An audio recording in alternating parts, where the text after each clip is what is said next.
So you want to start making art, but maybe you don't know where to begin. If you've ever asked yourself questions like, how do I start creating art? Or am I even capable of creating art? Well, the answer to that second question is yes. And today I'm going to share with you 4 actionable tips so you can actually start creating. The first of which is to ask yourself, why are you interested? Why do you want to make art? If you're anything like me, you're constantly surrounded by sources of inspiration. From wonderful stories and characters in your favorite books, to stunning cinematography in TV shows and movies, to video game protagonists and their fantasy adventures. There are so many things out there that strike your creative spirit and make you think, I want to capture this moment or feeling. Not to mention, we live in the world of social media where we're constantly surrounded by artists all across the world sharing an abundance of their art. We have highly technical traditional art, digital art, photorealistic art, moody art, happy and colorful art, AI garbage art, art that is just downright beautiful, and everything in between. There's so much art and there's so many amazing artists to be inspired by. In fact, I'm looking at one right now. I'm guessing if you're here, there's probably something that prompted you to learn how to start making art. Let's say, for an example, you're an artist who wants to start making portraits. Portraits are a super common subject for artists to want to learn, especially as humans have been trying to capture other humans since the dawn of humanity. By narrowing your focus down to portraits, you have a great start because it is a very specific thing that you can focus on. Next time you sit down to draw, you won't have to question if you should draw landscapes or cats or your highly questionable fan art or your favorite book ship. Nope, you're just focusing on portraits. You could then follow artists who make portraits on Instagram. You could watch tutorials on YouTube, and because you're so focused on this one thing, it's really easy to see progress. And this strategy worked personally for me. One of the first things I chose to draw when I first started my art journey was my favorite cartoon characters, specifically Avatar: The Last Airbender. I found the line work simple to understand, I found the poses to be fun and dynamic, and I eventually wanted to be able to draw characters like that out of my own imagination. By having a clear goal, I was actually able to put pen to paper and draw something. By the way, there's nothing wrong with using references. That's how every artist learns and builds up their visual library. I also found it helpful to know that a lot of modern artists got their start by making fan art, since it's the intersection of something you like and something you want to work on. As a side note, I think cartoons and anime are a fantastic place to start when you're learning to make art,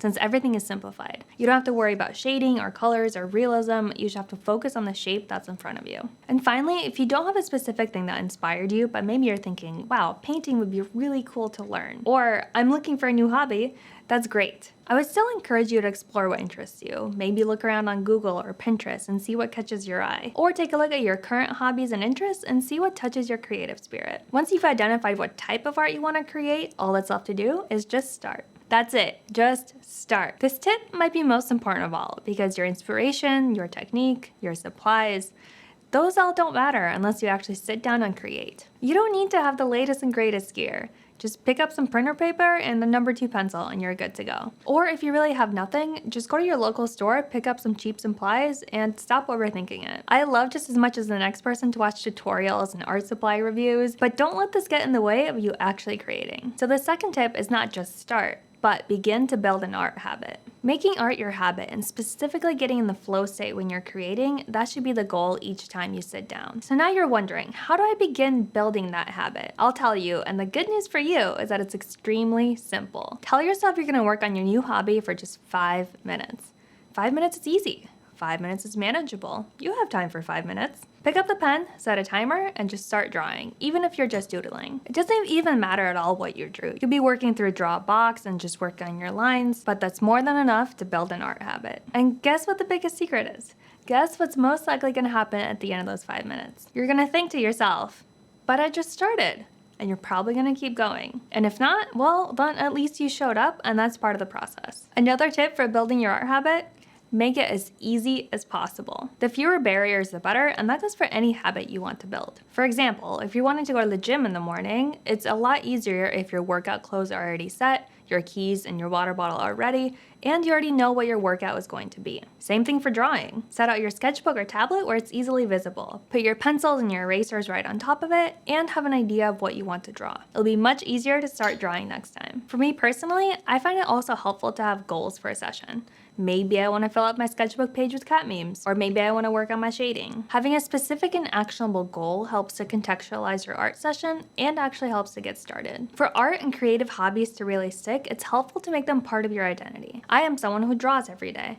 I am someone who's not afraid of blank page. I am someone who creates. Just like repeatedly telling yourself negative things will help reinforce them, reinforcing the positive ideas will cause you to believe them as well, help build your art habit and ultimately make you more successful. So now we've covered 2 main points, finding your inspiration and building your art habit. Now let's dive into 2 more actionable tips for aspiring artists. Okay, you have your materials, you have some time and motivation to create something, but sitting in front of you is a blank page. And now you start waffling about what you want to do. Maybe you grab your phone and you check your social media for some inspiration, but you end up scrolling for a little bit longer than you intended. The time you allotted for yourself for this starts ticking by and whoa, it's midnight already? Time to pack it up and try again the next day. Sound familiar?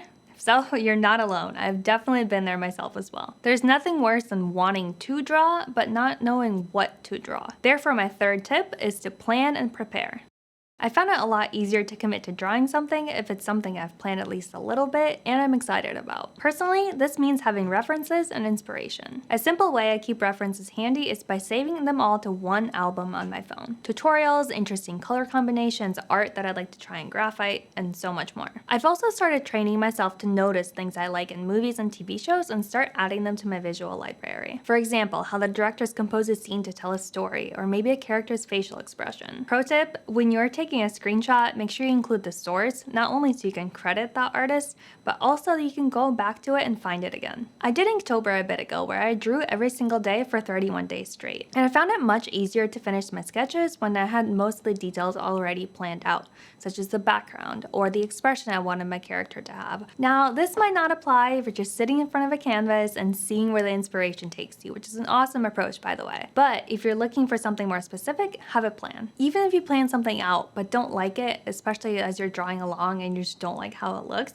it's a lot easier to still change what you already have than to create something out of nothing. I think that's my biggest takeaway. Have a starting point for your art and make it as easy as possible. And finally, if you just need one more thing to get you to start making art, I'd recommend to find and follow a curriculum. There are so many pathways within an art that can be very overwhelming at the beginning, and trying to follow a curriculum just takes the guesswork out of that. A couple of my favorite resources are Radio Runner's Curriculum for the Solo Artist and Drawbox. These guide you to learning the fundamentals of art, and because they are structured, you don't really have to think about what to do next. You do your current material, and when you're done, you move on to the next. Or you could find a YouTube channel to follow as well. Some of my favorites are Proco and Modern Day James, and their playlists are a great place to start for what you're interested in. And for me personally, a best practice when I'm following along to a video is to draw as they are drawing. This usually means pausing the video, and that's totally fine. For example, when I was practicing gestures with Proco, I copied the examples directly from the video, and this helped me see the differences between my own drawing and his and see what I could learn and improve that much quicker. It's like school. You have a much better chance of learning when you actually do the homework on your own. It shouldn't feel like too much of a chore. After all, you're choosing to do this. You're not being forced by your teachers to learn this, and you don't need to speed run your homework just to cram for a test. That is a habit that is super easy for me to fall back into, because during school, I was just trying to get everything done as quickly as possible, do fine on the test, and completely forget about it the next day. Keep reminding yourself that you actually want to learn this, and you want to get better at art. So it's okay to draw something again, or watch a video again. There are no rules. You just go at your own pace, and it's not a race with other artists or people or anyone else. You're just trying to better yourself. Just remember, you can't make your 100th before making your first.